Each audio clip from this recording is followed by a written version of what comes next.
Friends, welcome to my channel physics by Bajaj sir. आज मैं आपके साथ क्लास 12th का यूनिट 3 जो कि है magnetic effects of electric current का फर्स्ट लेक्चर डिस्कस करने जा रहा हूं, जो सीबीएसई, जेईई और नीट के लिए बहुत इंपॉर्टेंट चैप्टर माना जाता है। इस चैप्टर की शुरुआत आपने स्टैंडर्ड 10th में पढ़ी थी एज मैग्नेटिज्म और magnetic effects of electric current ही। उसके अंदर आपको बेसिक बताया गया था कि एक करंट कैरिंग वायर मैग्नेट की तरह किस तरह से बिहेव करती है। तो आज मैं आपको दोबारा वहीं पे लेके जा रहा हूं और वहीं से शुरुआत करेंगे बेस बनाते हुए। तो देखिए, यहाँ पे एक करंट कैरिंग वायर है। एक करंट कैरिंग वायर के पास एक मैग्नेटिक नीडल रखा या मैग्नेटिक कंपास रखा। तो मैग्नेटिक नीडल या magnetic compass is a magnet which is freely pivoted, which is easy to move और easy to rotate, right? जब इस वायर में करंट ऑन किया गया तो हमने देखा इस नीडल ने डिफ्लेक्शन दिया। उसी तरह जब करंट का डायरेक्शन रिवर्स किया गया तो इसका डायरेक्शन भी डिफ्लेक्शन का रिवर्स हो गया। और हमने डिफ्लेक्शन हमेशा किसका देखना है? मैग्नेटिक कंपास या नीडल के नॉर्थ पोल का। हम हमेशा direction north pole of magnetic needle को फॉलो करते हैं। तो हमने क्या देखा? The magnetic compass shows deflection when current is switched on and the direction of deflection reverses on reversing the direction of current। इससे क्या पता लगा? इस करंट कैरिंग कंडक्टर के पास मैग्नेटिक फील्ड है, बिकॉज कंपास तभी मूव करती है जब आसपास कहीं मैग्नेटिक फील्ड हो। तो अगर एक चार्ज को इसके पास रख दिया जाए, मतलब देखिए अभी यहाँ पे करंट कैरिंग वायर के पास एक मैग्नेटिक नीडल रखा था। अगर मैं नीडल को उठा के उसके पास एक चार्ज रख दूं, यहाँ पे अगर एक चार्ज रख दे जो रेस्ट पे है, तो क्या होगा? तो इस चार्ज को कोई फोर्स नहीं लगेगी। अगर इस चार्ज को कोई फोर्स नहीं लग रही है तो इसका मतलब क्या है? इस करंट कैरिंग वायर के कारण यहां पे कोई भी इलेक्ट्रिक फील्ड नहीं है। ठीक है जी, इसका मतलब है यहां पे कोई इलेक्ट्रिक फील्ड नहीं है। पर अगर ये चार्ज मूव करे, अगर ये चार्ज मूव कर जाए तो इसको फोर्स लगेगा। तो ये इस डायरेक्शन में मूव कर जाएगा। तो चार्ज अगर मूविंग हो तो उसको फोर्स लगता है। तो means force act on it as moving charge changes its direction. ठीक है, इसके ऊपर कोई फोर्स नहीं लग रही, इसके ऊपर फोर्स लग रही है क्योंकि ये चार्ज जब ऐसे जा रहा था तो इसने अपनी डायरेक्शन चेंज कर ली, मतलब इसके ऊपर कोई फोर्स लगी है। तो यहां से क्या पता लगा? था above implies that current carrying wire does not have any electric field, it has only magnetic field. अगर इलेक्ट्रिक फील्ड होता तो इसको फोर्स लगती, F equal to Q electrostatics के हिसाब से, पर नहीं लगी तो मतलब इलेक्ट्रिक फील्ड नहीं है। यहां पे हम डिफाइन करेंगे मैग्नेटिक फील्ड की। मैग्नेटिक फील्ड क्या होता है? मैग्नेटिक फील्ड को डिनोट करते हैं B से, कैपिटल B। इलेक्ट्रिक फील्ड को E से, मैग्नेटिक फील्ड को B से। इसका फिजिकल मीनिंग आपने स्टैंडर्ड 10th में भी पढ़ा है।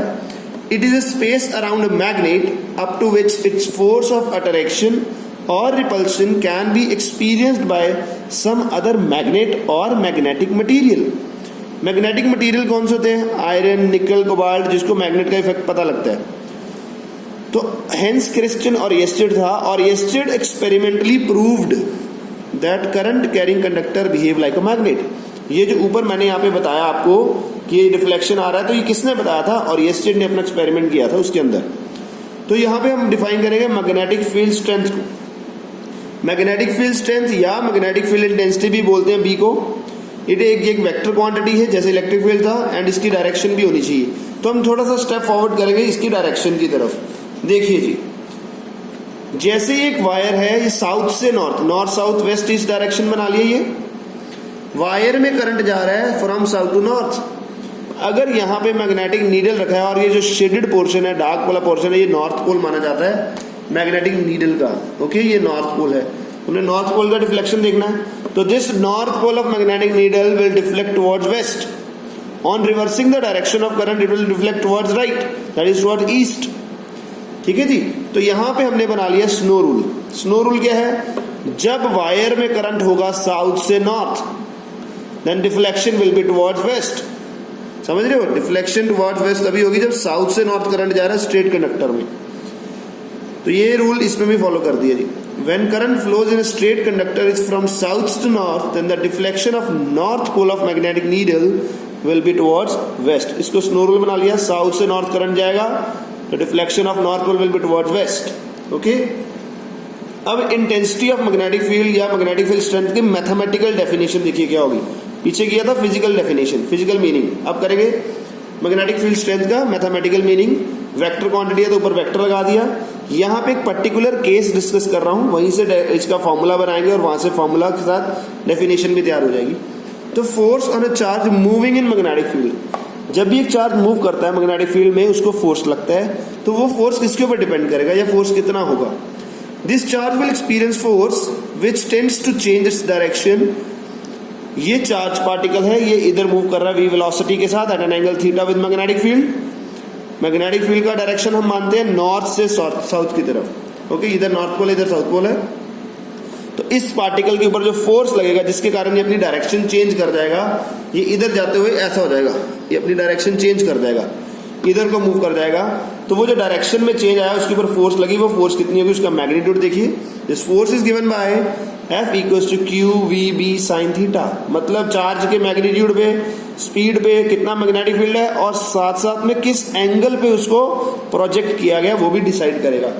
तो अगर इसको इस फॉर्म में लिखे वेक्टर फॉर्म में, that F vector will be Q v cross B, because v cross B होगा v b sine theta, right. यहां से b की वैल्यू निकालेंगे तो F upon Q V sine theta. अगर मैं चार्ज 1 कूलम ले लूं, उसकी स्पीड 1 मीटर पर सेकंड ले लूं, थीटा 90 मतलब परपेंडिकुलरली प्रोजेक्ट किया गया है, then v will become f। तो मैग्नेटिक फील्ड का स्ट्रेंथ का यहां से डेफिनेशन बन सकता है। तो magnetic field strength is defined as a force experienced by a unit charge moving with unit velocity in the direction perpendicular to magnetic field. ऊपर वाले फॉर्मूले से ही हमने डेफिनेशन बना ली, राइट। तो इसका ऐसा यूनिट क्या होता है मैग्नेटिक फील्ड का, it's tesla. CGS unit is gauss and 1 gauss equals to 10⁻⁴ tesla. Okay, आगे देखिए, magnetic field extends up to infinity like electric field. Question आता है define 1 tesla. Define 1 tesla means यहां पे 1 हो जाए सब कुछ। Magnetic field in region is said to be 1 tesla is 1 coulomb charge moving with 1 metre per second in the direction perpendicular to magnetic field experience 1 newton force, right. अगर force 1 newton की हो जाएगी तो यहाँ पे देखिए इस फॉर्मूले से बी एफ के बराबर दैट इज 1 टेस्ला के बराबर आ जाएगा अगर हम इसके अंदर वैल्यू फिल कर ले, राइट। इसके आगे देखिए, और ये जो एक्सपेरिमेंट था उसकी क्या क्या ऑब्जर्वेशंस रही है। Basic observations of Oersted experiment. First, the direction of magnetic needle get reverse on reversing the direction of current in a wire. बिल्कुल ठीक है। The magnitude of deflection increases when current in the conductor is increase. ये wire है, इसमें current I था तो deflection कम थी, करंट डबल गया, डिफ्लेक्शन भी डबल होगी। पहले ये सिर्फ इतना जा रहा था, अब ये इतना जा रहा है, तो डिफ्लेक्शन इंक्रीज हो गया, एंगल बढ़ गया।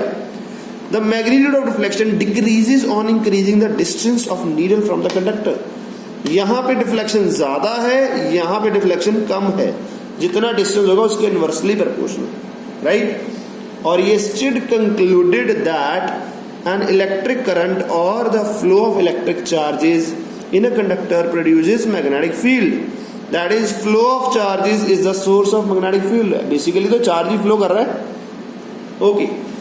then the nature of magnetic field lines or magnetic field around a straight conductor is in the form of concentric circles, standard 10th में पढ़ा था, whose direction can be determined by using right hand thumb rule। Maxwell corkscrew rule भी बोलते हैं इसको। कैसे use करना है, बड़ा इजी है।